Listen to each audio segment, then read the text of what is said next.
ಶತಮಾನ 12 ಹಿತವಾಯಿತು ಭುವಿಯು ಬಾಗೇವಾಡಿಯ ಭಾಗ್ಯ ತೆರೆದಿತ್ತು ನೋಡು.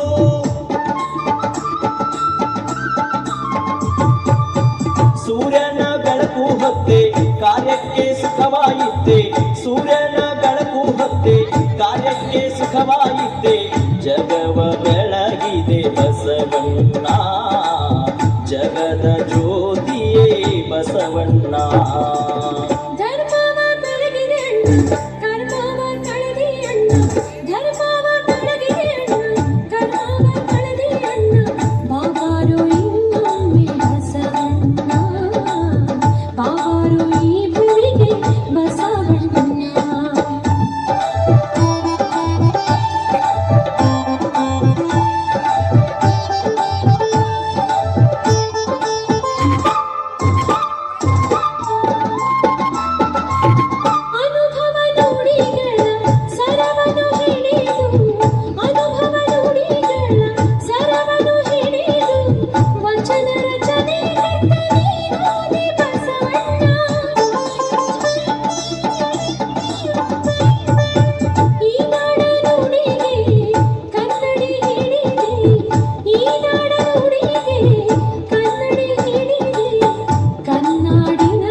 ಧರ್ಮವ ಬೆಳಗಿದೆ ಅಣ್ಣ ಕರ್ಮವ ಕಳೆದೆ ಅಣ್ಣ, ಧರ್ಮವ ಬೆಳಗಿದೆ ಅಣ್ಣ ಕರ್ಮವ ಕಳೆದೆ ಅಣ್ಣ, ಬಾಬಾರು ಇನ್ನೊಮ್ಮೆ ಬಸವಣ್ಣ.